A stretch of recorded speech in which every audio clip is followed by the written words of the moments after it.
Hi friends, welcome to Kova's kitchen. இந்த video பார்க்க வந்தவங்களுக்கு ரொம்ப தேங்க்ஸ். இன்றைக்கி கோவாஸ் கிச்சனில் நம்ம வெஜிடபிள் பிரியாணி எப்படி செய்யலாங்கிறது தான் பார்க்க போகிறோம். அதுக்கு தேவையான பொருட்கள் 3 வழக்கு சீரக சம்பா அரிசி எடுத்து வச்சிங்க. 1 வழக்கு அரிசிக்கு 1 வெங்காயங்கிற கணக்கில் 3 பெரிய வெங்காயம் எடுத்திருக்கேன். ஒரு பெரிய தக்காளி எடுத்திருக்கேன். ஏன்னா நம்ம லெமன் தயிர்லாம் ஊற்றுறதுனால இந்த ஒரு தக்காளி போதும். அப்புறம் கேரட்டு, பீன்ஸு, சோயா, பச்சை பட்டாணி, புதினா, கொத்தமல்லி, அப்புறம் இஞ்சி, பூண்டு, பச்சை மிளகாய், கொத்தமல்லி காம்பு, இது அரைக்கிறதுக்காக. பச்சை பட்டாணியை முத நாளே ஊற வச்சுட்டு அடுத்த நாள் காலையில் பாயில் பண்ணி எடுத்து வச்சுங்க. ஒரு மிக்சியில் பச்சை மிளகாய், கொத்தமல்லி காம்பு, அந்த இஞ்சி, பூண்டு இது நாலத்தையும் போட்டு குறைன்னா நல்லா பேஸ்ட் பண்ணிக்கங்க. பச்சை மிளகாய் வந்து ஒரு வழக்குக்கு 2 பச்சை மிளகாங்கிற கணக்கில் எடுத்துக்கோங்க. பூண்டு மேல் தோலை மட்டும் எடுத்துக்கோங்க. உள்தோல் இருந்தால் பரவாயில்ல, டேஸ்ட்டாக இருக்கும் பிரியாணி. இப்போ நம்ம வெங்காயம், தக்காளி, கேரட்டு, பீன்ஸு, கொத்தமல்லி, புதினா எல்லாத்தையும் கட் பண்ணி வச்சுக்கலாம். பட்டாணியை பாயில் பண்ணி வச்சாச்சு. சோயாவும் சுடு தண்ணியில் போட்டு நல்லா புழிஞ்சு எடுத்து வச்சுட்டாச்சு. லெமன் தயிர் எடுத்து ரெடியாக வச்சிங்க. இஞ்சி பூண்டு அரைச்ச பேஸ்ட்டு அது இருக்குது மிக்சியில். இப்போ நம்ம ஸ்டவ் ஆன் பண்ணி குக்கர் வச்சுக்கலாம். குக்கரில் 1/2 கிளாஸ் எண்ணெய் ஊற்றிக்கலாம். எண்ணெய் காஞ்ச உடனே பட்டை, கிராம்பு, ஏலக்காய், பிரியாணி இலை. பட்டை 1 டம்ளர் அரிசிக்கு 1 துண்டு 1 இன்ச்சு அளவுக்கு 3 டம்ளருங்கிறதுனால 3, கிராம்பு 3, ஏலக்காய் 1 டம்ளருக்கு 2ங்கிற கணக்கில் 6 எடுத்திருக்கேன். பிரியாணி இலை 2. மசாலா பொருட்கள்லாம் பொரிஞ்ச உடனே அதில் கொஞ்சம் புதினா போட்டுங்க எண்ணெயில். ரொம்ப வாசனையாக இருக்கும் பிரியாணி. அதுக்கப்புறம் கட் பண்ண வெங்காயத்தை முதல்ல போட்டுக்கிறோம். அதை போட்டுக்கிட்டு நல்லா கோல்டன் ப்ரௌன் ஆகிற வரைக்கும் நல்லா ஃப்ரை பண்ணிகிட்டே இருக்கணும். இப்போ கோல்டன் ப்ரௌன் ஆனோடனே நம்ம கொஞ்சம் மிளகாத்தூள் போடுறோம்.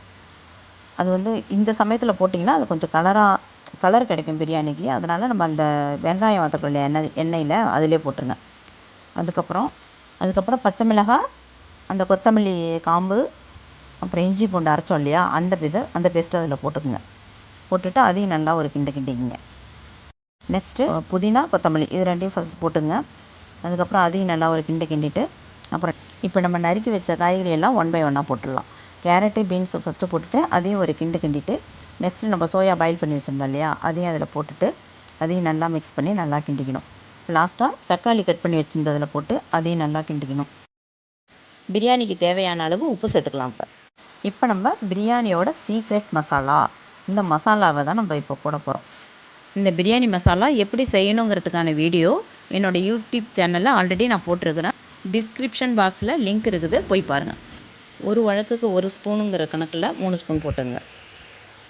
இப்போ நல்லா ஒன்று சேர எல்லாத்தையும் நல்லா கிளறிக்கிங்க. இப்போ அடுத்தது 1 கப்பு தயிர் ஊற்றிக்கலாம். தயிர் ஊற்றிட்டு அதையும் நல்லா கிண்டிங்க. இப்போ நம்ம 1/2 லெமன் அதில் புழிஞ்சு ஊற்றிக்கலாம். இப்போ நல்லா கிளறி வச்சுக்கோங்க.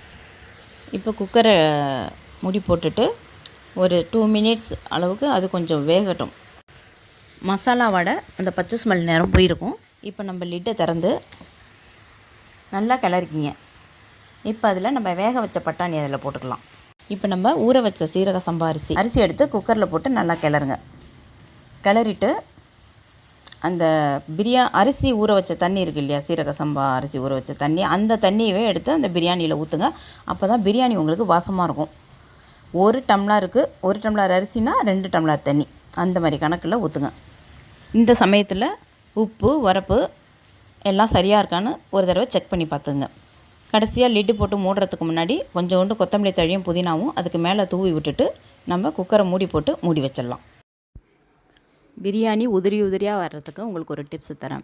பிரியாணி நல்லா கொதிச்சுட்டு மூடி போட்டு மூடினோடனே வெயிட் போட்டுருங்க. வெயிட் போட்டுட்டு ஸ்டவ்வை சிம்மில் வச்சுருங்க. ஒரு 10 நிமிஷம் கரெக்டாக பார்த்துட்டு 10 நிமிஷம் கழித்து நீங்கள் ஸ்டவ்வை ஆஃப் பண்ணிவிட்டு அதுக்கப்புறம் ஒரு 5 நிமிஷம் கழிச்சுட்டு நீங்கள் குக்கரை திறந்துட்டு பொறுமையாக கிளறினீங்கன்னா பிரியாணி நல்லா உதிரியாக வரும். இந்த டைமில் நீங்கள் தேவைப்பட்டதுன்னா நெய் ஊற்றிக்கலாம். கொஞ்சம் கொத்தமல்லி, புதினா கட் பண்ணது அது மேலே தூவி விட்டுட்டு அழகாக நீங்கள் சர்வ் பண்ணலாம். இந்த வீடியோ உங்களுக்கு பிடிச்சிருந்ததுன்னா லைக் பண்ணுங்கள், உங்கள் ஃப்ரெண்ட்ஸ் அண்ட் ரிலேட்டிவ்ஸ்க்கு ஷேர் பண்ணுங்கள். அப்புறம் மறந்துடாமல் சப்ஸ்கிரைப் பண்ணுங்கள்.